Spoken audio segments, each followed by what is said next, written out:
and we're going to start out today's show with some conversation on Joe Burrow. I do want to revisit this because I think it is very noteworthy and something that we should all be discussing here at this point. Zac has come out and said that Joe's going to play. He's going to play against Cleveland because it's all about finishing the season on the right foot and finishing the season on their terms, the way they want to, with obviously 3 consecutive wins. And I was a big advocate, banging the table, saying when Joe Burrow is ready to come back after this toe injury, he absolutely should come back and be the starting quarterback for this franchise. I laid out a bunch of different reasons why I believe that to be the case. Number one, it's his job, right? He is here to be the quarterback of this team, and he is paid big-time money to be the quarterback. Regardless of record, he should be out there for his team. And I think there was an opportunity to generate a little bit of positive momentum. Obviously, when he came back, the Bengals weren't eliminated. It was a long shot, but there was an opportunity to get this thing back on the right track and just kind of let everybody know within the locker room that, hey, we can still do this, right? Our identity as a football team with T. Higgins, Jamar Chase, and Joe Burrow is good enough to get us back to a championship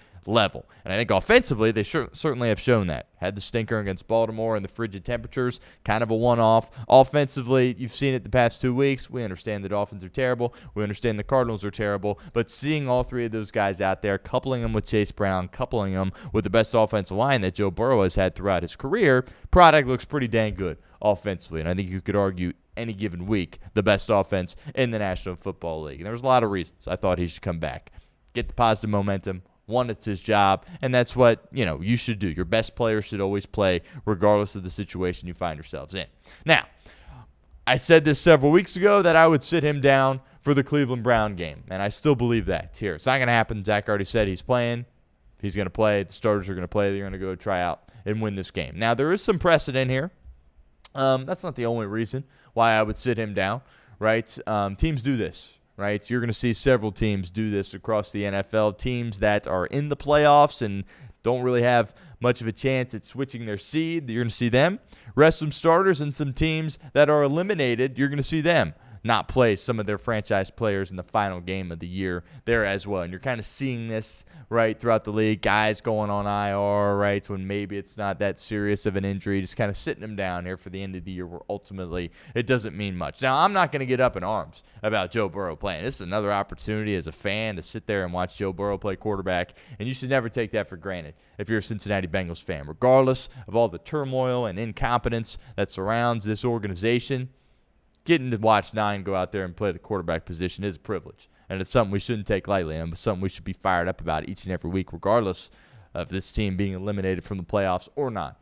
But there is a lot of concern, right, going against a team like the Cleveland Browns. Number one, you're at the stage of the year where if you suffered an injury, right, it's going to impact, obviously, your offseason, but also your availability going into 2026. And let me just be very upfront and honest, right, with what's going to happen in this city if Joe Burrow were to get hurt. I don't even like putting that out in the universe, but I'm just saying if he did, people will come after Zac Taylor like they have never come after Zac Taylor before. And people have said some horrible things about Zac Taylor in this town in recent memory, but it will reach a whole new level of horrible if something were to happen seriously to Joe Burrow in this game. As I mentioned, the timeline, right? If something happens here, you're ruining the offseason, and you're ruining availability for early in 2026. That would be devastating. That would be very difficult to swallow. And again, it's not like you're saying, hey, sit him down for the final month of the season, the final month and a half, the last stretch of games. Just sitting him down for the final game, right? Something teams do all the time, something this team has done in the past there as well. And you couple it with the fact that it's the Cleveland Browns. Each and every time, for whatever reason, the Cincinnati Bengals in the Joe Burrow era play the Cleveland Browns. Oftentimes they lose the game. For the most part, it's pretty much always competitive. And one thing that is a certain in this game is the pads are popping. People are getting hit all over the place, and specifically number 9 is getting hit. He's going to get hit on Sunday, right? Myles Garrett, best defensive player of my lifetime, he's going after the sack record in the National Football League. Only needs a half sack to tie it and 1 sack to break it. But best believe if he gets that sack in the first quarter, he's looking to create some distance between him and guys like T.J. Watt and Michael Strahan, who currently are tied for the single-season sack record in the National Football League. You're going to see a locked-in, physical, violent beast of a football player in Myles Garrett. And the Bengals' offensive line certainly has been solid over the course of the past few weeks. Joe Burrow has said the best one of his career. We all understand that. Myles Garrett's a totally different beast. We remember what he was able to accomplish all the way back to week 1 this season. He's going to be out with a vengeance in this game. He's going to be coming out with bad intentions. And in a game that really means nothing for Cincinnati, I wouldn't mind sitting him down. Also, I get on people all the time for thinking about, draft picks, right? Oh, where are you going to pick in the draft? Oh, it's better for the team if you lose games. I think that's all rubbish and nonsense and ridiculous. However, the final game of the year, I can entertain it a little bit. Now, with the way things shake out for Cincinnati, it's not going to make much of a difference, right? It's not like they're going to jump way up into the front of the first round, right? That didn't happen. That's not going to happen. But worst case, you get a little bit of a better pick if you were to lose this game. And for what it's worth, I still think Cincinnati wins this game with Joe Flacco, to be completely honest with you, even if Jamar and T are sitting down there as well. I think it's an ugly game. I think it's a more difficult win. But I still feel confident that this team probably would go out there and win with Joe Flacco.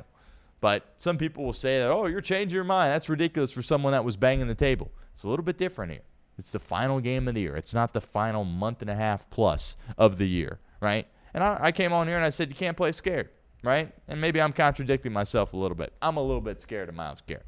And if you got a brain, you're a little bit scared of him too, especially when you have Joe Burrow back there, a guy that's been hit by Myles Garrett a bunch in his career and certainly has been hit a bunch, period, in his career as well. And you couple that with the fact that Myles Garrett is trying to set NFL history in this game, he's going to be locked in. He's going to be out there with bad intentions looking to make a significant impact in this ballgame. Now, from Zac Taylor's perspective, I understand, right? Certainly from a coach's perspective, right? I mean, if you sit there and say, yeah, Zach, Joe's not going to get hurt in this game, I mean, you don't even think about sitting him down. Injury is the only reason that you would even consider sitting him down. And again, if he didn't have a history of getting very injured throughout his career to this point, I'm not thinking about sitting him down either. But we all sit here and say these wins are meaningless. We all laugh at them and say, oh, it's just the Bengals, right? They're winning when they should be winning, right? And that's all fine. But from Zach's perspective, from the coach's perspective, from the front office's perspective, they need to finish this year on a high note. And we all understand the angst around the organization right now, the anger, the frustration. Well, guess what? When this season ends, if they beat Cleveland, the final game of the year, and this season ends and everybody kind of goes away for a little bit. We were talking about this with Joe Danneman. Best thing for everybody involved just to kind of disappear for a little bit, let the year end, and then April rolls around. It's time for the combine, time for the NFL draft, and then we kind of address it again. Well, you bet your bottom dollar if the Bengals win against the Cleveland Browns, Zach's going to be talking about it, and Duke, the once in a blue moon where he shows up and actually addresses the media, he's going to be talking about it as well. Oh, well, we finished the season the way we wanted to. We finished the season outstanding. 3 consecutive wins, really kind of propelling us into 2026 and showing everybody and reminding ourselves, again, of what we're capable as a football team. And I understand that's not ideal.